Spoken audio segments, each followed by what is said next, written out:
Welcome back to TYT Sports on Pluto TV, on YouTube, on Facebook, also on, like I mentioned, Pluto TV. How's everyone doing today? Hi, Francis. Wow, you're very It's smiling. a Pluto smile. You're very maroon. No. I think it's more of a combination of like raspberry. Yeah, exactly. It's like a purple cranberry. Purpleberry. Purpleberry. All right, so we're going to get right into some All-Star Game talk, even though we've done a lot of All-Star Game talk. I don't think we've done enough.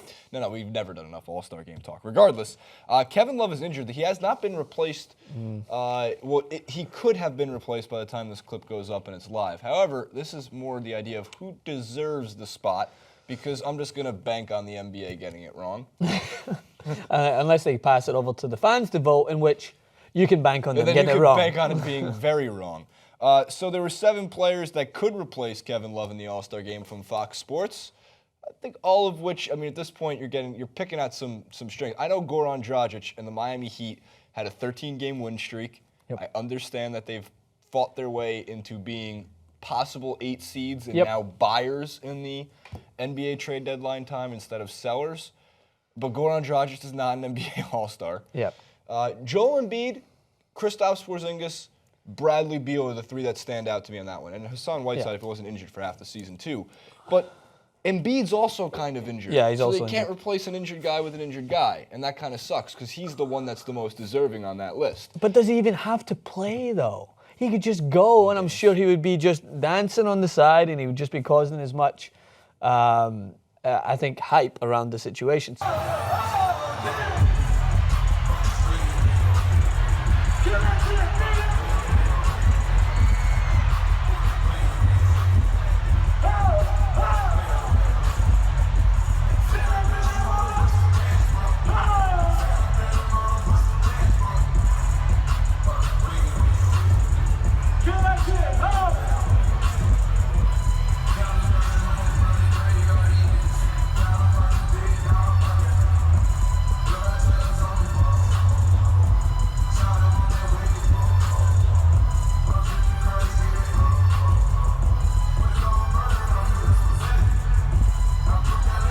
Again, if this was a logical game that we have fully contemplated as something that's deserving of those players going in, we could have a conversation as to, well, who's someone that deserves it, and who's someone that's been shooting well, and who's someone that's taken their team to new levels. And if Joel Embiid wasn't injured, he would hit all of those, and he should be there. But I think when you throw Carmelo Anthony in there, it's like, well, that's probably the fit if you're going to go with what the All-Star Game represents. Right, so that's why I think there's a good chance he does get invited. But then he said he's really planning on taking some time for himself to heal because he's a little bit beat up from, I guess, putting the New York media market on his back. Yeah. Not the team. They did win on Sunday, 94-90 against the Spurs. And we kind of forgot for a second that we're a bad basketball organization, which is kind of nice.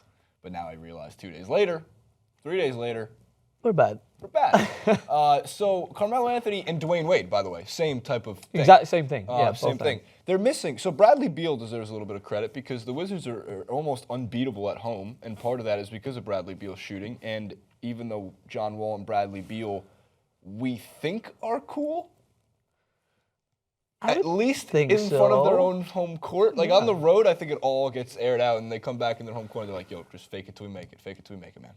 So you have Bradley Beal. And then lastly, another Wizards player, and people are going to think this is crazy. Otto Porter is leading the league in three-point shooting percentage. Yeah.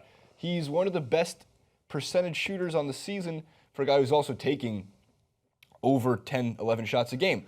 So while his numbers don't jump off the page in terms of points per game and obviously fan favorites, he's the real secret weapon to why the Wizards have been great. So I think maybe he deserves a little bit of attention for being an all-star. I think that the attention on the Wizards as a whole has been either on John Wall or on the team. And that's why, just as you mentioned Bradley Beal, I was looking back and I was like, wait, did he not just go crazy in their game against Cavaliers even though they lost? And he did. He had 41 points. And that's just kind of overlooked because John Wall often gets a lot of the plaudits, and rightfully so. He's a fantastic player.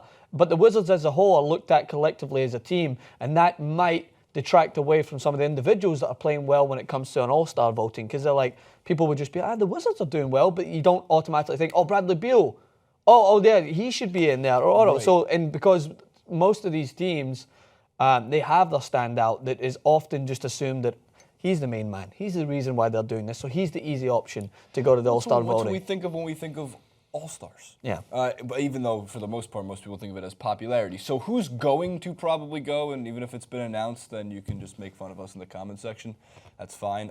Melo or will probably be invited, and or Dwayne Wade. Yeah. I would assume so. There's an ESPN vote, and they included Andre Drummond on the list too, who deserves a little bit of credit for the Pistons. Sure. So the ESPN vote's the second element. It includes more proof as to why fans don't, not that much, because Carmelo Anthony has the second most votes. But they do know a lot because Joel Embiid has the number Well, you one trust. votes. Look, what do we know at this point, Francis? Trust the process. It's the most important part of anything. Hassan Whiteside, sure. Bradley Beal, sure. You can't really go wrong with really anybody on the list. If you want to sell more jerseys, they're going to invite Wade. If Anthony wants to play, they'll invite Anthony.